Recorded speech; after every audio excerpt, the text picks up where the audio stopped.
I request both of them to kindly felicitate and welcome Shri Nitin Brahme, the coordinator of The Wire Marathi. Since Milind Khandekar ji is here, I will start from BBC. Kashmir में कुछ दिन पहले एक सौरा में एक demonstrations हुआ था, उसकी एक बीबीसी ने वीडियो जारी किया था।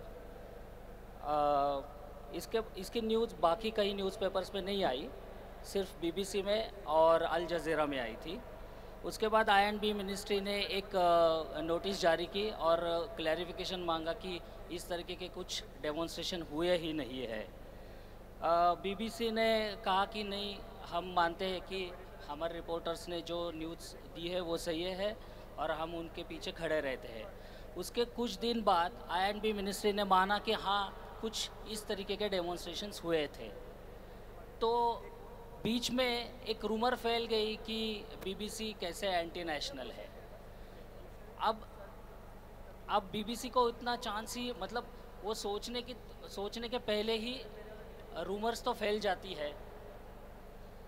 जर्नलिज्म में इम्पोर्टेंट क्या है कि सोर्सेस है। जर्नलिज्म में इम्पोर्टेंट सोर्सेस है।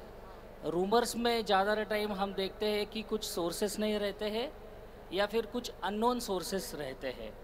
लेकिन बीबीसी जैसे घटनाओं में हम देखते हैं कि सिस्टम ही इनडायरेक्टली इन सब रूमर्स में शामिल है। कुछ दिन एक पार्टी के अध्यक्ष ने कहा था कि हमारे पास 11 लाख व्हाट्सएप ग्रुप्स है, और फिर आप समझ सकते हैं कि रूमर्स कैसे फैल सकती है, क्योंकि उसका एक पिरामिड स्ट्रक्चर होता है और रूमर ऊपर से नीचे तक कैसे फैल सकती है। ये व्हाट्सएप ग्रुप, फेसबुक और वेबसाइट, इसका अपने में एक कनेक्शन होता है। एक से यहाँ दूसरी जगह न्यूज़ जाती है, दूसरी से तीसरी जगह जाती है और फिर बहुत सारे लोगों में वो फैल जाती है। अब कुछ रूमर्स ऐसे भी होती है, जैसे कि इंडियन फ्लैग को दुनिया का सबसे बड़ा फ्लैग करके चुना गया, या फिर इंडियन एंथम को यूनो ने बहुत अच्छा एंथम है करके माना। अब इस रूमर से क्या नुकसान होती है कि एक हॉलो प्राइड भर जाता है अपने आप में, और ये आगे, मतलब एक कोई देश के लिए आगे जाके एक बहुत ही बड़ा डेंजरस है।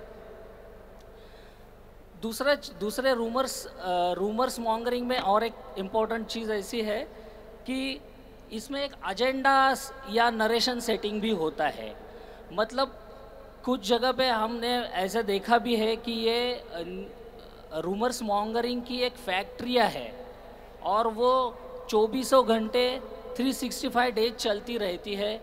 हर सुबह एक नई रूमर आ जाती है, आप दिन भर उसके ऊपर एक डिस्कशन करो, दूसरे दिन दूसरी रूमर आ जाती है और आप बस रूमर में ही उलझे रहते हैं।